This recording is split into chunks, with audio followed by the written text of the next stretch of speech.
पड़ता है। तूने ऑनलाइन पढ़ाई है? कितने की आई? चलो भाई, आज का टॉपिक थोड़ा ज्यादा इंपॉर्टेंट है। आज का टॉपिक थोड़ा ज्यादा इंपॉर्टेंट है क्योंकि ये 12th के लिए आपका एक बुक है पूरी शेयर्स के नाम पे, उसका बेस है। अब सबसे पहले हमने कहाँ तक पढ़ा था? मेमोरेंडम डॉक्यूमेंट्स रिक्वायर्ड पढ़ रहे थे हम। तो मेमोरेंडम के बस बेटा, मेमोरेंडम ऑफ एसोसिएशन के लिए कौन से डॉक्यूमेंट्स हमको, सॉरी, रजिस्ट्रेशन करने के लिए कंपनी कौन से डॉक्यूमेंट चाहिए होते हैं? पहला, मेमोरेंडम ऑफ एसोसिएशन। उसके अंदर क्या क्या लिखा होता है? एक नेम क्लॉज होता है। क्या होता है क्लॉज? कि कंपनी का क्या होना चाहिए? नेम, जो रजिस्ट्रार अप्रूव करेगा। अगर रजिस्ट्रार ने अप्रूव नहीं किया तो वो नाम सिलेक्ट नहीं होगा। रजिस्टर कौन सा नाम अप्रूव नहीं करेगा? जो ऑलरेडी यूज में होगा। रजिस्टर्ड ऑफिस क्लॉज, ये कौन समझाएगा मेरे को?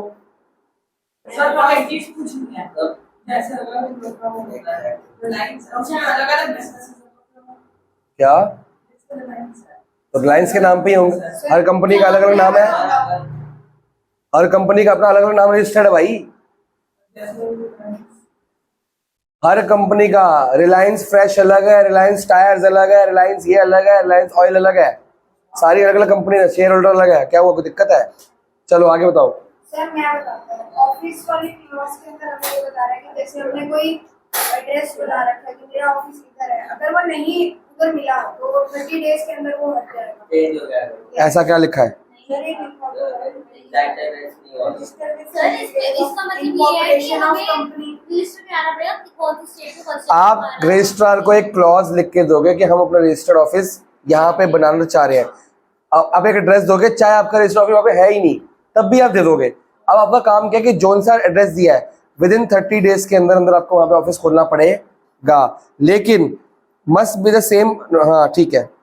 कंपनी इनकॉर्पोरेट मतलब रजिस्टर होने के बाद, रजिस्टर को एप्लीकेशन देने के बाद 30 डेज के अंदर अंदर आपको वहाँ पे अपना ऑफिस खोलना पड़ेगा, और वही आपका रजिस्टर्ड ऑफिस रहेगा जिंदगी भर। आप उसके अंदर ब्रांचेस खोलो बहुत सारी, आप बहुत सारे ऑफिस फैक्ट्रियाँ खोल ले, लेकिन मेन रजिस्टर्ड ऑफिस क्या होगा? वही कंपनी के सारे डॉक्यूमेंट जो आएंगे, रिसीव होंगे, भेजेगी, वो उसी एड्रेस पे आएंगे, उसी एड्रेस से जाएंगे। तो चेंज करवाना पड़ेगा, इतना आसान नहीं होता। आगे क्या है? Object clause. This is probably the most important clause of the memorandum. It defines the purpose for which the company is. आपका पर्पस क्या है कंपनी बनाने का? आप जूते बेच रहे हो, कपड़े बेच रहे हो, कुर्सियां बेच रहे हो, और a company is not legally entitled to undertake any activity which is beyond the object set in the. आपने लिखा मैं शूज की कंपनी खोल रहा हूं, तो आप उसके अंदर कुर्सियां नहीं बेच सकते। अगर कुर्सियां बेचनी है तो अलग से रजिस्ट्रार से अप्रूवल लेना पड़ेगा, अलग कंपनी खोलो या उस कंपनी के लिए ऐड ऑन कराओ। आप अपने प्रोडक्ट जो लिखा है और जो काम लिखवाया है वही काम। अगर आपकी कंपनी मैन्युफैक्चरिंग है तो आप ट्रेडिंग नहीं कर सकते, और ट्रेडिंग है तो मैन्युफैक्चरिंग नहीं कर सकते, क्योंकि अगर कुछ चेंजेस कर रहे हो तो आपको प्रायर परमिशन लेनी पड़ेगी। ये ऑब्जेक्ट क्लॉज है कि ऑब्जेक्ट कंपनी का ऑब्जेक्टिव है क्या। The main object for which the company is formed are listed in the sub clause. आगे क्या है? लायबिलिटी। आप अकाउंट्स के बच्चों, तो clause limits the liability of the members of amount unpaid by on the shares owned by. क्या मतलब हुआ इसका? अबे लायबिलिटी क्लॉज बता।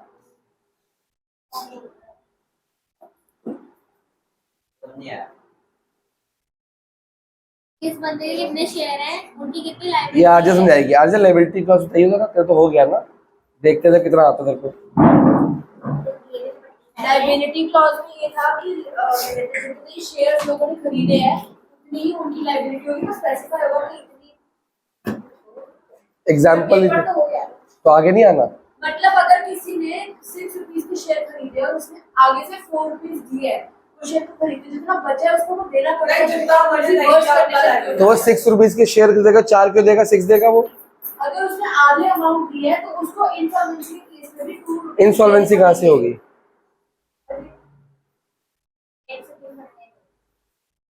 देखो ये 12th के लिए इंपॉर्टेंट है, समझ लो। शेयर्स खरीदने और बेचने के लिए 2 तरीके होते हैं। मान लो मैं अपनी कंपनी के शेयर्स बेच रहा हूं और तुम लोग खरीदने वाले हो, तो शेयर्स 2 तरीके से बेचे जाते हैं। एक तरीका होता है लमसम, एक होता है इंस्टॉलमेंट। लमसम होता है कि मैंने एक शेयर 10 रुपए का है और तुमने बलमीत ने मेरे से 100 शेयर खरीदने हैं, तो ये कितने पैसे देगी मेरे को? 1000। 10 रुपए का एक शेयर है, 100 शेयर खरीदी, कितने शेयर पैसे देगी? 1000। तो ये इसने पूरे 1000 मेरे को हाथ के हाथ दे दी, ये हो गया लमसम। पहले तो मेरे को पैसे देगी, फिर मैं तेरे को शेयर दूंगा, एज सिंपल एज दैट। लेकिन इंस्टॉलमेंट में होता है कि तू अपनी मर्जी से इंस्टॉलमेंट नहीं करेगी, मैं ऑलरेडी अपना शेयर किस्तों में बेचूंगा। शेयर कितने का है? 10 रुपए का, तो मैं इसके अलग अलग इंस्टॉलमेंट कर दूंगा। पहली इंस्टॉलमेंट मैंने करी 3 रुपए की, वो मैं तब करूंगा, उस इंस्टॉलमेंट को बोलते हैं एप्लीकेशन अमाउंट। क्या बोलते हैं? Application money. क्या बोलते हैं? मतलब तुम मेरे को पहले एक एप्लीकेशन दोगे कि हम सर आपकी कंपनी का शेयर खरीदना चाहते हैं, आरजा भी देगी, सब लोग दोगे, तो मैं वो सारी एप्लीकेशंस रख लूंगा और साथ में मेरे को पैसा भेज दोगे। कितने रुपए से? 3 रुपए। तूने 100 शेयर खरीदे तो 300 भेजेगी, उसने 50 वो 150 भेजेगी। अकॉर्डिंगली जिसको जितने शेयर खरीदने हैं वो एप्लीकेशन में लिख के कि मेरे को इतने शेयर खरीदने हैं और उतना मेरे को अमाउंट भेज दोगे। ठीक है, अब मेरे पास सबके पैसे आ गए, पर मेरे पास शेयर्स थे खाली 400, पर पैसे आ गए बहुत ज्यादा। मतलब क्या हुआ कि ज्यादा लोग इंटरेस्टेड है मेरे पास, तो मैं आप में से गिनती करूंगा कि मेरे को किस किस के पैसे रखने हैं, बाकी को मैं विद इन 45 डेज क्या कर दूंगा? वापिस कर दूंगा। अभी आपको शेयर मिल गया? नहीं मिला। मेरे पास कितने पैसे आए अभी? 3 रुपए। ये फर्स्ट इंस्टॉलमेंट है, इसको क्या बोलते हैं? Application money. फिर 1 महीने या 50 दिन या 48 डेज में मैं जिनको पैसा वापस कर दूंगा तो खत्म हो गया। जिनको वापस नहीं किया मतलब उनका पैसा रख लिया, मतलब उनसे मैं बाकी का अमाउंट मांगूंगा। तो मैंने सेकंड अपनी किस्त बनाई 2 रुपए की। पहले किस्त कितने की थी? उसको बोलते हैं एप्लीकेशन मनी। सेकंड किस्त को बोलते हैं अलॉटमेंट मनी। क्या बोलते हैं? अब मैं तुम्हारे को शेयर अलॉट करूंगा, पर तुम मेरे को क्या दोगे साथ में? सेकंड किस्त।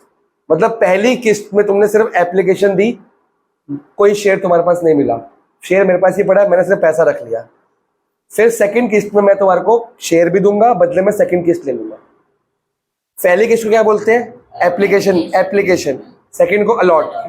थर्ड किस्त को बोलते हैं फर्स्ट कॉल। क्या बोलते हैं? फिर और 1 महीने बाद, जनवरी में आई एप्लीकेशन मनी, फरवरी में अलॉटमेंट मनी आ गया 2 रुपए का। मैंने फर्स्ट कॉल बनाई है 3 रुपए की, 4 रुपए की मान लो, तो फर्स्ट कॉल 4 रुपए की आ गई। सेकंड कॉल कितने की बची? 1 रुपए की। ऐसी सेकंड एंड फाइनल कॉल बोल देंगे। हो सकता है मैं फर्स्ट एंड फाइनल कॉल 5 रुपए कर दूं। तो पहला एप्लीकेशन, सेकंड अलॉटमेंट, फिर first call, second call, third call, जितनी आपकी मर्जी है। अब मान लो तुमने एप्लीकेशन का मनी दे दिया, अलॉटमेंट का मनी दे दिया, बाकी का मनी का टाइम हो गया पर तुमने पे नहीं किया, तो तुम्हारी अब वो लायबिलिटी है। अगर फर्स्ट कॉल तुमने पे नहीं करी, फर्स्ट कॉल 3 रुपए की है, तुम्हारी लायबिलिटी बाकी के 5 रुपए की 3 रुपए है? 3 रुपए, बाकी के 5 रुपए नहीं है, क्योंकि अभी टाइम किसका आया है। तो हो सकता है तुम सेकंड कॉल में इकट्ठे 5 दे दो, कोई दिक्कत नहीं है। और इंस्टॉलमेंट पहले इंस्टॉलमेंट हो रखी है।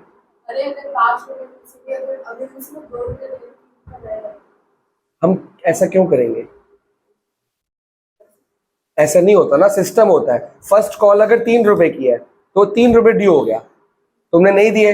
अब सेकंड कॉल 2 रुपए की है, तो या तो तुम 2 और 3 5 इकट्ठे दोगे, तुम 2 दे दोगे और 3 बाद में, ऐसा नहीं होता। हाँ, ये वो लाला जी का उदाहरण है कि जितना आया फर्स्ट कॉल का रेट 3 रुपए, तो 3 रुपए। अगर आप सेकंड कॉल में बोलोगे 2 रुपए पहले देता हूँ, मैं बोलूंगा नहीं, पहले 3 ही चाहिए, पहले फर्स्ट कॉल का अमाउंट क्लियर करो। कई कंपनी का रूल होता है कि अगर एक बंदे ने पेमेंट ड्यू करी, उसके शेयर कैंसिल हो जाएंगे हाथ के हाथ, ड्यू होते ही। कई कंपनी का रूल होता है, कंपनी का फायदा है इसमें, तो 3 रुपए तो मिल रहे हैं। कंपनी का फायदा है। लेकिन कंपनी के लिए कोई शेयर्स खरीद रहा और वो इतना वो कर रहा है कि अगर उसने पे नहीं किया तो वो शेयर वापस लेगा, तो कंपनी का जो लॉस है। फायदा है। सोच, बलमीत ने मेरे को देने हैं पहले 3 रुपए, फिर 2 रुपए, फिर 3 रुपए, फिर 2 रुपए। इसने 3 रुपए दे दिए, 2 दे दिए। शेयर किसके पास है? इसके पास, इसके पास। अब ये थर्ड इंस्टॉलमेंट जो फर्स्ट कॉल होती है, ये पे नहीं करा, मैंने इसके शेयर क्या कर दिए? कैंसिल।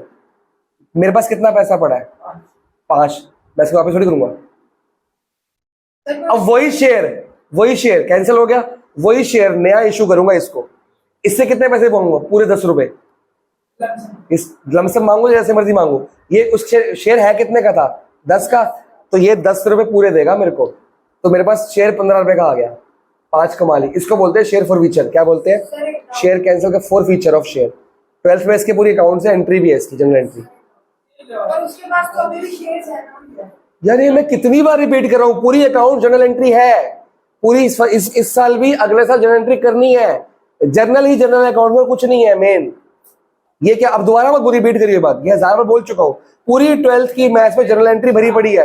पूछा क्या? मैं कितनी बार तो खुद बोलता हूँ ये बात कि जर्नल ही बेस है, जर्नल कर जगह करनी है। उसके पास तो अभी भी शेयर्स पड़े हैं। नहीं, जैसे अनपे किया, शेयर कैंसिल हो गया। शेयर तो एक बीडीएफ है, कैंसिल, अब नया इशू होगा। वो मैं कंपनी हूं ना। अब बलमीत की 3rd इंस्टॉलमेंट जो फर्स्ट कॉल होती है उसमें कितनी लायबिलिटी थी? 3 रुपए, तो वो 3 रुपए देगी, 5 रुपए नहीं देगी। अब एग्जाम्पल पढ़ो। सपोज एक share holder has purchase 1000 share of 10 each और ऑलरेडी कितना पे कर चुका है? 6। अब उसकी बची कितनी लायबिलिटी? 4, तो वो देगा। ठीक है, देखो ही और she may be called, first call, second call, समझा? जो कॉल किया जाएगा कि आप आओ और रिमेनिंग इंस्टॉलमेंट पे देने पड़ेंगे उसको।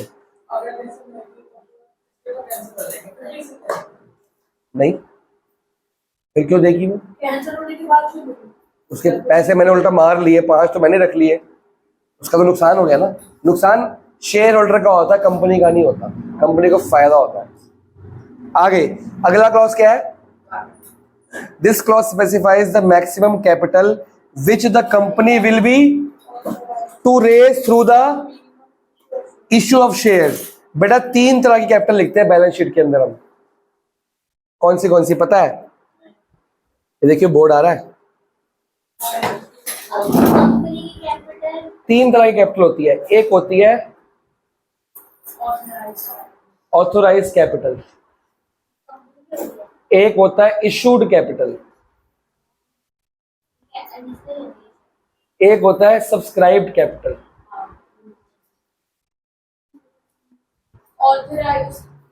ऑथोराइज कैपिटल का क्लॉज आ गया, ये समझा रहा हूं। पहले रजिस्ट्रार के पास मैं गया अपनी कंपनी का रजिस्ट्रेशन का सर्टिफिकेट लेने। मेमोरेंडम का क्लॉज है कैपिटल क्लॉज। इसके अंदर मैं मैक्स टू मैक्स लिख दूंगा कि मैं आने वाले 10 साल 20 साल तक बिजनेस करने वाला हूं और मैं इतने साल तक मैक्स टू मैक्स तुम लोगों से, शेयर होल्डर से कितना कैपिटल रेज करूंगा, चाहे मैं अभी ना कर रहा हूं। अब कितने में डिवाइड करेंगे अपने शेयर्स? सारा कुछ कि मान लो मेरे को 10 लाख रुपए चाहिए, तो मैं ऑथराइज कर 10 लाख नहीं लिखूंगा, मैं 50 लाख लिख दूंगा कि अभी 10 चाहिए, फिर 2 साल 3 साल बिजनेस बढ़ाऊंगा, फिर और मांगूंगा, फिर दोबारा जाऊंगा कंपनी के रजिस्टर के पास। नहीं, मैं पहले से कितनी लिख दूंगा? वो मिट गया। 50 लाख कैपिटल रेस करने वालों आने वाले 10 साल में। मैं पहले से आइडिया लगाऊंगा कि 10 साल में मेरा बिजनेस कितना ग्रो करेगा, तो मैं कितनी कैपिटल रेस करने वाला हूं। तो एक शेयर मान लो मेरा 100 रुपए का है, तो मैं लिख दूंगा कि 50 लाख है, 50,000 शेयर ऑफ 100 रुपीज ईच मैं रेस करूंगा आने वाले टाइम में। या टोटल मैं अपनी कंपनी की लाइफ टाइम में कितना रेस कर सकता हूं, सिर्फ ये मेरी मैक्सिमम लिमिट है। इससे ऊपर मैं कैपिटल तुम लोगों से रेस या अपने आप भी डाल के रेस, मतलब मेरी कंपनी की हाईएस्ट कैपिटल कितनी रहेगी? मैक्स टू मैक्स, इससे ऊपर नहीं जा सकती। बेटा तो एग्जांपल दे रहा हूं मैं। अगर किसी को आगे अपनी कंपनी फिर वो दोबारा से मेमोरेंडम में करना पड़ेगा चेंजेस और रजिस्टर के बाद जाके फिर परमिशन लेनी पड़ेगी, फिर आपको टाइम वेस्ट डॉक्यूमेंट्स, फिर वो, तो इससे अच्छा पहले ही फालतू लिखवा दो। पर इसका मतलब नहीं कि 100 करोड़ 200 करोड़ लिखवा दोगे, क्योंकि जितना अमाउंट लिखवाओगे फीस उतनी बढ़ जाएगी तुम्हारी। टैक्सेस तो बात की बात है, वो रजिस्टर की फीस होती है, जितना ज्यादा कैपिटल रजिस्टर कराओगे उतनी फीस लेगा वो, तो हिसाब से लिखवानी पड़ती है। ठीक है, तो इशूड और सबका बाद में कराऊंगा। मेरे फ्री में काम करेगा तुम्हारे लिए, तुम्हारी कंपनी का लाइसेंस दे रहा है, रजिस्ट्रेशन दे रहा है। जितनी ज्यादा कैपिटल उतनी महंगी कंपनी उतनी ज्यादा फीस बनेगी, इसमें परसेंटेज होती है ना। तो इसे फ्री में बैठेगा, गवर्नमेंट का बंदा पैसे नहीं लेगा, तो गवर्नमेंट लाइसेंस बनाने के पैसे नहीं लेती। घर खरीदते हो, रजिस्ट्रेशन कराते हो, पैसे नहीं लगते। गाड़ी खरीदते हो, आरसी लेते हो, पैसे नहीं लगते। गवर्नमेंट हर चीज के पैसे लेती है, आरटीओ गवर्नमेंट नहीं है, पैसे नहीं लगेंगे। पैसा नहीं खा रही, फीस ले रही भाई कोई काम करने के लिए। इसको पता होगा।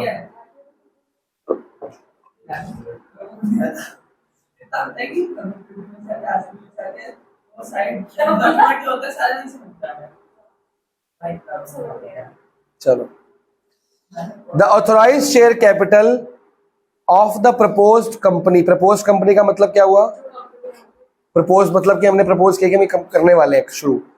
Along with its division into number of, कि कितने शेयर, मतलब मैं लिख दूंगा इसके कि 550,000 शेयर इनटू 100 रुपए के ईच, ऐसे लिखा जाएगा। कैपिटल क्लॉज चल रहा है भाई, क्या हो गया? अलॉन्ग विद इस डिवीजन, की कितने में डिवाइड किया, देखो डिवाइड कर दिया इसको। For example the authorise capital of the company में भी 25 lakh divided into 2.5 lakh share of 10 each, या 25,000 शेयर इंटू 100 ईच, ऐसे भी कर सकते हैं। The said company can not issue share capital, इससे ऊपर कैपिटल में इशू नहीं कर सकता, मतलब इससे ऊपर शेयर इशू, मेरी मैक्स टू मैक्स कैपिटल कितनी जा सकती है आने वाले कुछ सालों में? अच्छा, एक बात बताओ, अभी तो जैसे कंपनी स्टार्ट भी हुई तो वो एस्टिमेट कैसे लगाता है कि मुझे इतना रेस पड़ेगी? जितना काम शुरू करने के लिए एसेट्स चाहिए, साफ साफ सा हिसाब है। मान लो एसेट्स चाहिए 50,000 के, 1 लाख रेस कर लूंगा, कुछ उधार पर दूंगा मार्केट में, बढ़िया पढ़ा लिखा बंदा हिसाब लगा के काम करेगा ना। फिर जितना अभी फिर चाहिए, फिर 1 साल में और चाहिए होगा, उधार बिक गया मार्केट में, नई मशीनरी लगानी है, और रेस करता रहेगा। मैक्स कहाँ तक रेस कर सकता हूँ? अब सिग्नेटरीज वगैरह की मार्क कर अपने अपडेट करना है, 7% होने चाहिए, 7 लोग के साइन चाहिए पब्लिक कंपनी, और 2% केस ऑफ प्राइवेट कंपनी, इनके साइन लगेंगे। फिर एक नीचे आपको एग्जांपल दिया हुआ एमओए के, दिख रहा है, नेम क्लॉज वगैरह सारे लायबिलिटी और मेंबर वगैरह नीचे, ठीक है ना, ये आप खुद पढ़ लेना। अब आता है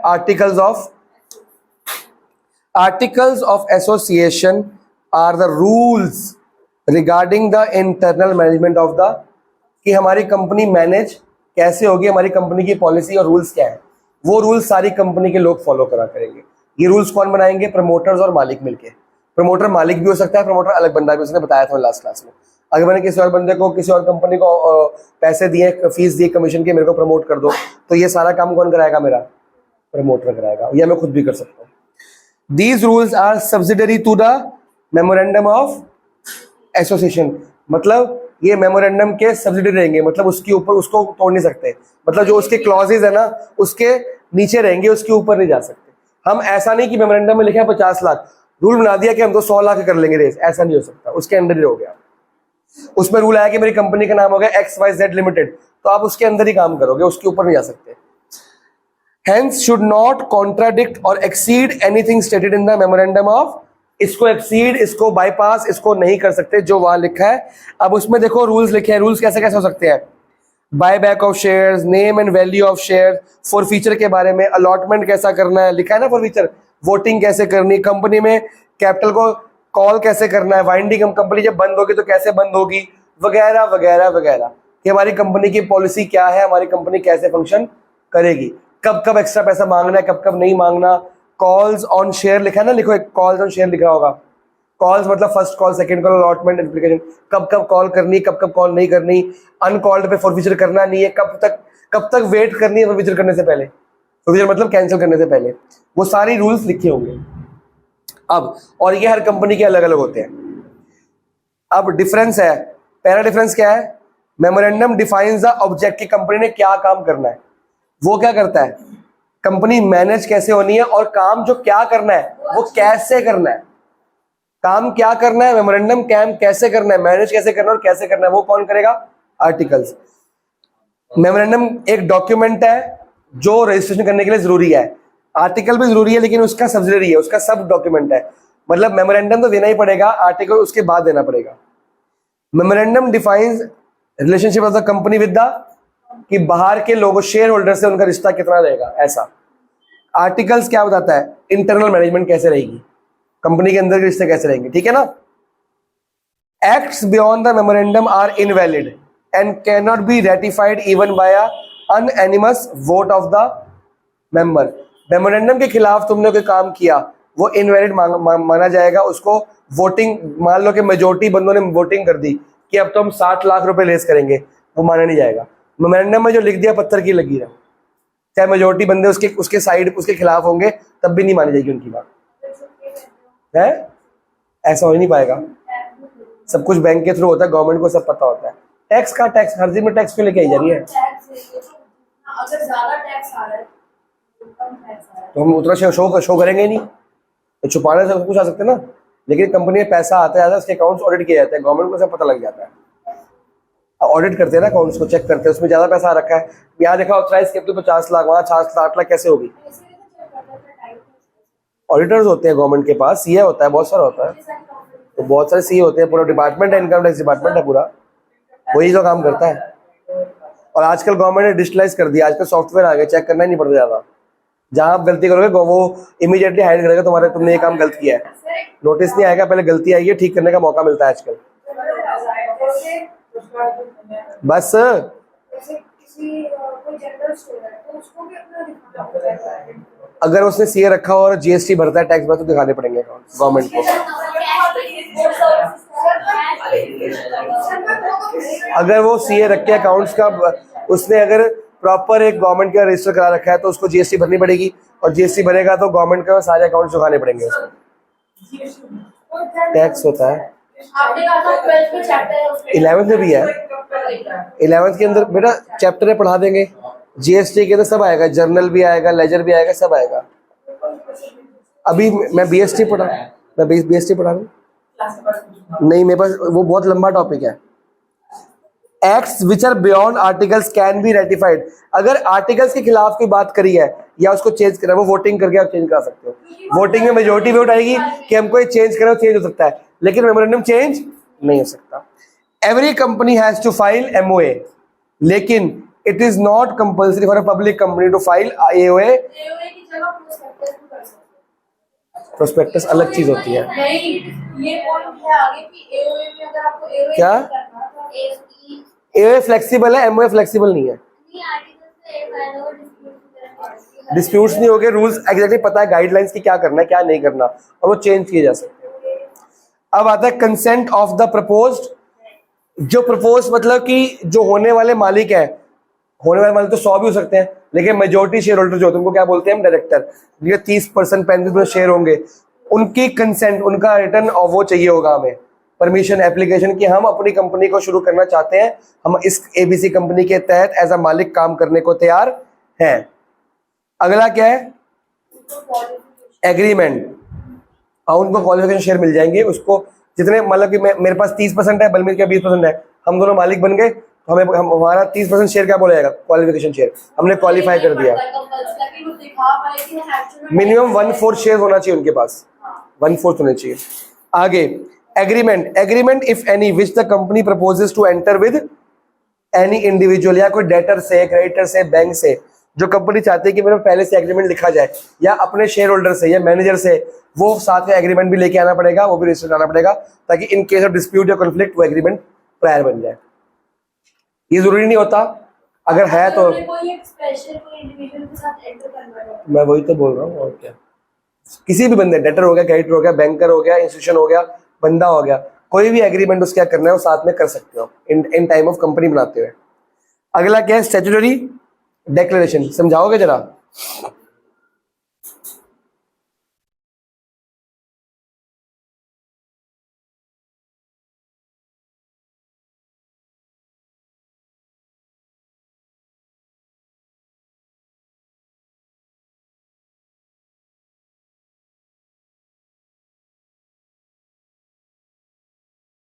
बहुत इजी है ये तो। जितनी भी लीगल चीजें हमें करनी तो हम उसको क्या करते हैं?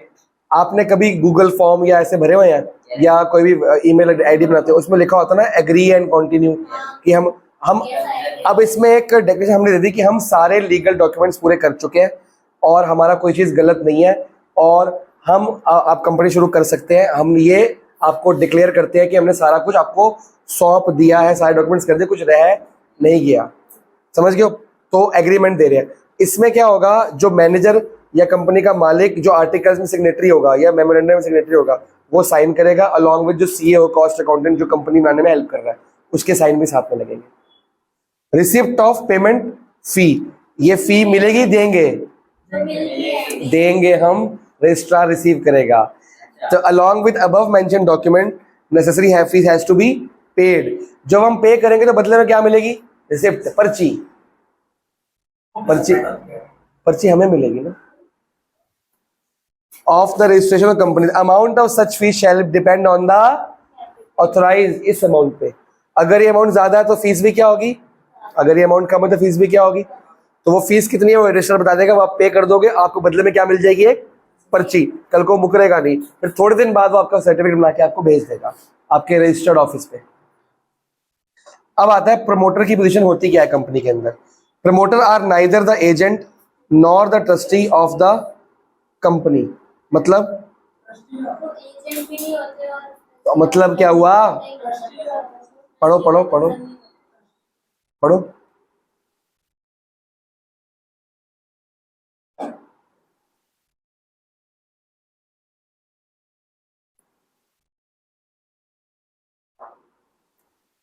अभी कंपनी जो है वो रजिस्टर नहीं हुई थी, जितने में जब कंपनी अभी फॉर्मेशन में है, अभी इनकॉर्पोरेशन मतलब कंपनी में इनकॉर्पोरेशन होता है, कंपनी काम करना शुरू कर देगी अपना। जब तक कंपनी ने काम शुरू नहीं किया तब तक प्रमोटर अपनी जिम्मेदारी से भाग नहीं सकते। तब तक कोई नुकसान कंपनी का होता है या कोई कुछ भी डील क्रैक करने से पहले कंपनी का पैसा नुकसान होता है, वो सारी लायबिलिटी कौन भरेगा, प्रमोटर। अभी प्रमोटर चाहे वो कमीशन एजेंट क्यों ना हो, लेकिन जब तक कंपनी नहीं बनी सारी रिस्पॉन्सिबिलिटी किसकी मानी जाएगी, प्रमोटर की। मान लो मेरी कंपनी को मैंने बलमीत को बोला कि प्रमोट करने के लिए सारा खर्चा तेरे को मैं दे दूंगा क्योंकि तेरे को नॉलेज है, तो सारे डॉक्यूमेंट्स वगैरह तैयार कर दे। लेकिन जब तक कंपनी नहीं बनती तब तक ये भी कंपनी की प्रमोटर की तरह नहीं, एजेंट की तरह नहीं, प्रमोटर की तरह काम करेगी और कोई लायबिलिटी होगी इसकी भी होगी उसके अंदर। रिस्की काम होता है। ट्रस्टी होता है कि बेटा स्कूल में ट्रस्टी होते हैं, लोग डोनेशन करते हैं बहुत ज्यादा तो ट्रस्टी बन जाते हैं, तो स्कूल में उनका इन्फ्लुएंस होता है, पावर होती है। एज अ शेयर होल्डर मान के चलो कंपनी के अंदर। Promoter of a company enjoy a fiduciary position with the company which they must not, बता अर्जा क्या मतलब है fiduciary position का। मतलब ये है कि उनका क्या कहते हैं, एक उनकी रिस्पेक्टेबल पोजीशन होती है, उनको उसको मिसयूज नहीं करना, जैसे कि सीक्रेट प्रॉफिट्स नहीं करवाने चाहिए, सब कुछ कंपनी से डिस्क्लोज होना चाहिए। जब तक कंपनी बन रही है, अगर उनको मान लो कोई एडवांस पेमेंट आ रही है या प्रॉफिट्स उनके लिए पहले पता लग गया होने वाला है, तो वो प्रॉफिट को डिस्क्लोज करेंगे साथ के साथ अकाउंट्स में, सीक्रेट प्रॉफिट नहीं रखेंगे। अपनी पोजीशन का मिसयूज हो सकता है, प्रमोटर तू है पर कंपनी मेरी है, पर जब तक कंपनी नहीं इनकॉर्पोरेट हो रही है तो लायबिलिटी तेरी है, तो प्रॉफिट भी मिलेगा तेरे को, तो प्रॉफिट तो डिस्क्लोज कर देगी अपनी इनकम की तरह कि मेरे को ये पैसा मिला है, मेरी इनकम होगी। तो छुपान जैसे अगर इसका कोई एग्रीमेंट है, Agreement। के साथ, तो वो कि मान लो गुड्स के लिए ऑर्डर मिल गया पर अभी गुड्स बनाने शुरू नहीं करे, तो ऑर्डर मिल, हाँ तो गुड्स के लिए ऑर्डर तो मिल गया ना, मान लो मिल जाता है। कई बार पहले ऑर्डर मिल जाता है, कंपनी शुरू करते हैं बनानी। तूने मेरे को ऑर्डर दे के सर आपको ये काम आता है अभी शुरू करो, मैं कहा ठीक है, मैं बोलूंगा मेरे पास गुड्स बनाने के पैसे नहीं, मशीनरी के पैसे नहीं है, तो कहती मैं पैसे लगाती हूँ, आप ये पैसे लो और कंपनी शुरू करो। मैंने काम शुरू कर दिया, मतलब बनाना शुरू नहीं किया, मैंने रजिस्टर शुरू कर दी तेरे पैसों से, शुरू कर दी पर मेरे को तूने ऑर्डर भी दे दिया, तो प्रॉफिट हो चुका कि नहीं हो चुका शुरुआत में, बात तो सुनो, अभी तो कंपनी बनी नहीं है, इसमें तो एडवांस नहीं मिल सकता। लोगों को कैसे पता चलेगा कि कंपनी है।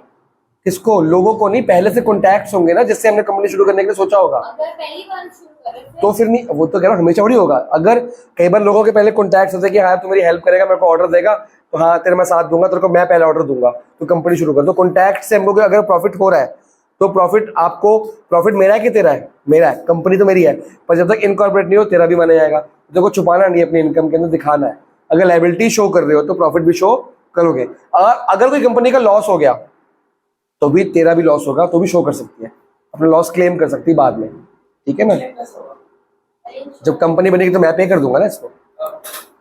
Promoters are not legally entitled to claim expenses incurred in the promotion of the. अब ये प्रॉफिट जब कमाएगी तो इसका हुआ, लॉस भी इसका नहीं हो, लॉस मेरा होगा क्योंकि मैं जब कंपनी बना दूंगा इसको लॉस में रीपे कर दूंगा। बट प्रमोशन करते जो खर्चे होंगे वो मैं इसको रीपे, क्योंकि प्रॉफिट जब ले रही तो खर्चे भी तो इसकी होंगे, और मैं उसके बदले क्या दे रहा हूँ, प्रमोशन खर्चे के बदले क्या दे रहा हूँ, कमीशन दे रहा हूँ ना, तो खर्चे यही करेगी ना। जब इसने मेरे से बोला कि मैं आपकी प्रमोशन करूंगी, कंपनी 50 लाख की, मैं 1 लाख रुपए लूंगी, तो रजिस्टर की फीस भी तो यही देगी फिर उसके अंदर जो होगा। तो ये अपना अमाउंट कैसे बताएगी, ये अमाउंट ऐसे बताएगी कि सब खर्चे हो, जिसको आइडिया तो होगा ही, तो ये सब मिला मिलू के मेरे को, मान लो मेरे को कोर्ट में केस करना है, मैं एक वकील हायर करता हूँ अमन मेरे को फीस बताएगा, मैं पर हेयरिंग में इतनी पैसे लूंगा, तो ये जो पर हेयरिंग का कॉस्ट रखेगा ये अपने दिमाग से रहेगा कि मेरा खर्चा कितना आता है, कागजी कार्रवाई का खर्चा कितना आता है, और रजिस्टर के बाद से कितने कितने हमको लिखवाने पड़ते हैं, वो सब मिला जुला के अपना प्रॉफिट बना के फिर फीस रखेगा ना ये, कि मेरे से बोलेगा ये तो मेरी 5,000 फीस थी, डॉक्यूमेंट खर्चा 2,000 रुपये लगा, अलग दो, ऐसा कोई वकील नहीं बोलता, प्रमोटर भी नहीं बोलता। तो फीस ऐसे रखता है कि उसके खर्चे उसके अंदर इंक्लूड होते हैं। तो मैं अलग से प्रमोशन के खर्चे नहीं दूंगा। हाँ, तेरा कोई लॉस हुआ है तो वो मैं दे दूंगा। मान ले तूने डॉक्यूमेंट्स भर दिए, तूने फीस भर दी, तेरा पैसा लग गया, तो मेरे से कमीशन लेनी वाली थी, मेरा माइंड चेंज हो गया, मैंने बोला मैंने कंपनी का आईडी ड्रॉप कर रहा हूँ, नुकसान तेरा हो गया, मैं, पर जो खर्चे तू कर रही है वो तेरी फीस में इंक्लूड हो जाएगा, वो मैं नहीं भरूंगा, वो तेरी फीस में इंक्लूड होगा, तू भरेगी। यही लिखा है इसके अंदर। अभी तो बताया डॉक्यूमेंटेशन का, रजिस्टर की फीस, सारे डॉक्यूमेंट कागजी कार्रवाई खर्चा नहीं होगा, ठीक है। ये हो गया जी आपका। एक बार पढ़ो इसको, थर्ड पॉइंट को, फिर छुट्टी करते हैं। स्लो स्लो हम आगे बढ़ रहे हैं, कंपनी को पढ़ा रहे हैं, कंपनी कैसे आगे बढ़ेगी। बेटा ये बहुत इंपॉर्टेंट है आगे जाके, सर ये क्योंकि मैं इन डिटेल आपको समझा रहा हूँ, फर्स्ट कॉल सेकंड कॉल सबको समझा रहा हूँ, क्योंकि धीरे धीरे क्या होगा, आपको ये फील आएगी आप ये कंपनी बना रहे हो ऑलरेडी। स्लो स्लो से पढ़ाऊंगा तो मजा आएगा। मैम तो जल्दी पढ़ा ही रही है, आगे छोटे चैप्टर भी आने हो जल्दी कवर हो जाएंगे, ये बड़े चैप्टर थोड़े से। क्या रीइंबर्स कि जो ये खर्चे करेगी, मैं जब फीस दूंगा तो रीइंबर्स हो जाएंगे, अपना मिल जाएंगे इसको। पहले तू करेगी, बाद में मेरे से ले लेगी। पहले तू करेगी, बाद में मेरे से, जैसे मान लो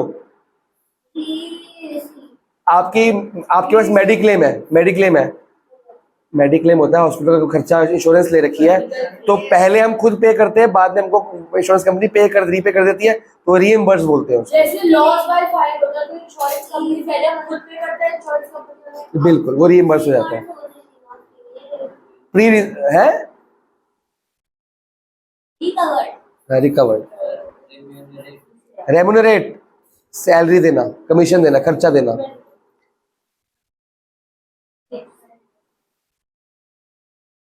सैलरी, कमीशन, इन सबको क्या बोलते हैं, रेम्यूनरेशन। रेम्यूनरेट करना, उसको देने पड़ेंगे। डिबेंचर लोन होता है, ये उसको सब सिक्योरिटीज में आएगा शेयर लोन जैसे शेयर्स के, कंपनी के हिस्से करे शेयर्स, ऐसे लोन के भी हिस्से करके हम लोगों से लोन मांग सकते हैं, डिबेंचर बेच के उनको। अलग से नहीं आएगा, लेकिन जल्दी पढ़ो, फिर आगे इनकॉर्पोरेशन कराएंगे। चलो अगला थोड़ा फास्ट पढ़ाएंगे, चैप्टर खत्म करेंगे, बहुत लंबा चल गया चैप्टर ये। अरे इसको टेस्ट की पड़ी, वीडियो ऑफ करिए जरा।